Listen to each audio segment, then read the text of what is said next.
सुख दुख में संग रिबो पीरित निभावो।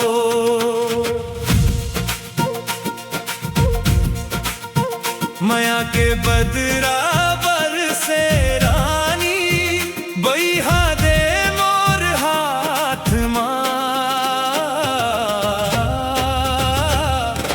तोर अगोरा बीत न जाए ऐसो के बरसात हा। तोर अगोरा बीत न जाए ऐसो के बरसात हा।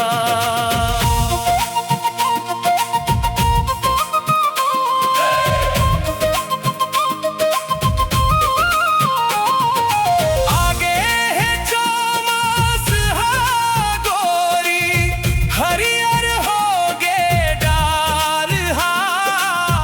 आमा के डारा झूमत है कोयली कुह के खार मां। कारी घटा के छाए बदरा बादल है घन घोर वो। बिजली चमके बादल गरजे आथे सुरता तोर वो। तोर बिना सुनना है जोड़ी हो।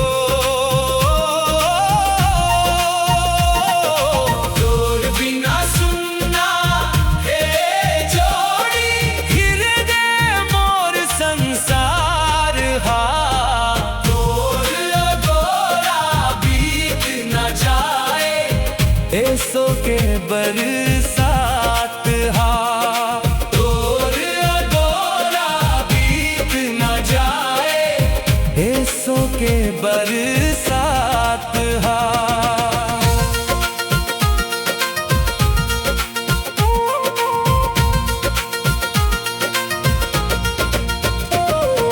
नदिया नरवा खेत खार मां हरियर रंग समाए।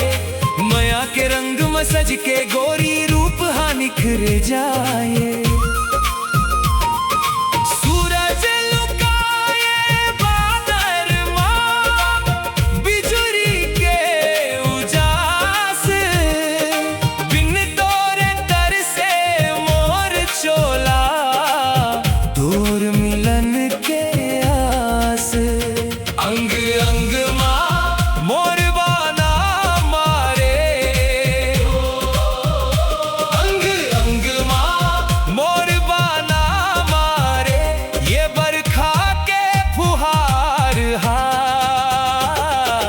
तोर अगोरा बीत न जाए ऐसो के बरसात हा। तोर अगोरा बीत न जाए ऐसो के बरसात हा।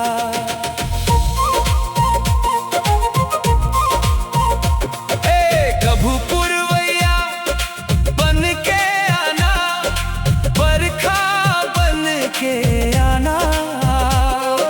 सुना मन के मोर आंगन मां माया के फूल खिलाना। होका गे है तोला जोही आके तीर बताना। जीना मरना तोर संग मोला आके सपना सजाना। माया तहुला मोर बरहावे आके सबला बताना। माया के बोली बोल रे गोरी झंटे जीव तरसाना। कैसे काटब मैं हा गोरी हो।